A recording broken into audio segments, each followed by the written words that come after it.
Welcome back to another video.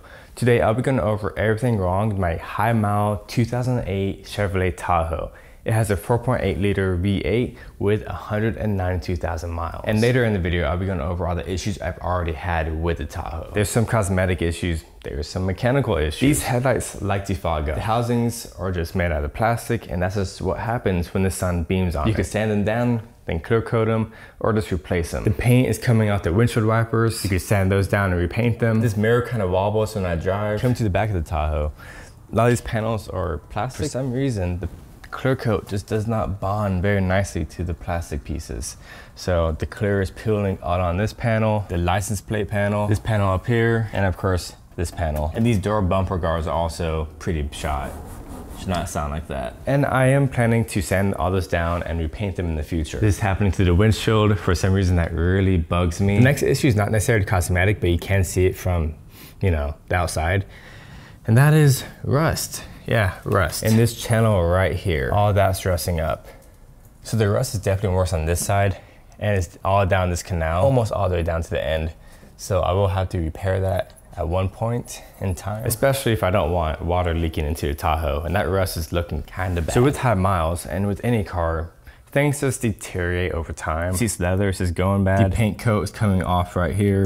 The soft fill coating is coming off. It's really not all that bad. But what is bad is all the cracking in this dash. We have a crack here, crack there, crack down here, cracks all throughout the dash, one right there, and it makes a lot of noise while you're driving. And I'll actually be fixing that in the very next video. So if you have that issue, watch the next video. And then button for this window broke off. Luckily I still have it so I can easily open that window. And my buddy of mine broke this door handle. He ended up tugging kind of out and up a little bit too aggressively. Ideally it shouldn't break that easy. The seat goes forward, goes back, up, goes down, but this does nothing.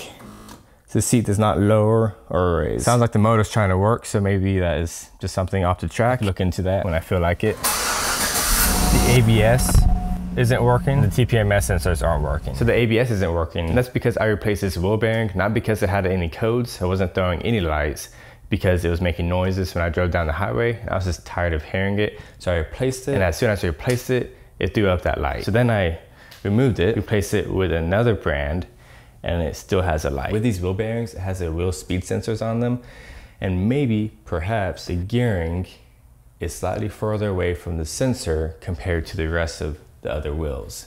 Not too sure. Might get someone to check it out. Now the TPMS sensors, basically the sensors that tell you how much PSI is in each tire. This one went bad. I replaced it with a kind of mid-range brand, which had really good ratings, and it just wouldn't connect with the rest of the wheels. Now none of the wheels are connecting, so yeah. If you're gonna replace your TPMS sensor, go ahead and replace it with an OEM replacement. However, the mid-tier range with all the good ratings should have worked just fine. Worked on everyone else's truck. Now let's go over the issues that I've already had. One big issue was the fact that I had to replace the motor. That's not because the motor is unreliable, it's because the mechanic who did the oil change before I got this truck did not tighten the oil plug tight enough. You could argue that's also my issue for not checking the oil plug, but it's getting replaced by the dealership. I don't think I should have to check it. Anyways, all the oil drained out, the motor went bad. Replaced it. They are reliable, they will last a long time. Just that dang mechanic. And that was the first motor I have ever replaced. Another issue I had on like the first few months of owning this Tahoe was that this line connected to the heater core broke off that T-clamp or Y-clamp. I'm not really sure what kind of connection that is. That connection right there. So I replaced it with that metal clamp. I've never had an issue since. It was spewing coolant everywhere. What's another issue? The shocks went bad. It's making clunky noises whenever I go over bumps. Now these replacement shocks, which are really good brand, still squeaks over bumps. Not bad, but they do squeak a little bit. This door lock actuator went out. Not a hard replacement. Oh yeah, I had to replace the driver's side brake caliper. But that wasn't because the brake caliper went bad. It was because I was trying to reset the ABS system. And I removed the brake caliper and I stomped on the brakes, and then I just tore the freaking gasket and the caliper. So I had to replace it. My fault. And when I was doing the motor change, and after not driving the Tahoe for a good few weeks, the caliper froze up on the rear driver's side only because the guide clips broke. It was an old piece of metal, and that's probably because the people before me who was replacing the brake pads we're not replacing the guides as well. So yeah, not that many crazy issues for 192,000 miles. I mean, besides the motor change, but that's not the Tahoe's fault. That's my fault. Well, the dealership's fault. Let's do collaboration of faults. Both of our fault. Mainly their fault. These trucks will and can last over 300,000 miles up to 400,000 miles if you take care of them. This is the weaker motor, but ultimately the more reliable motor, because the 5.3 liter burns oil with the AFM, deactivating first cylinders, so only first cylinders are moving up and down, and these first cylinders, piston rings end up going bad and oil starts seeping through them.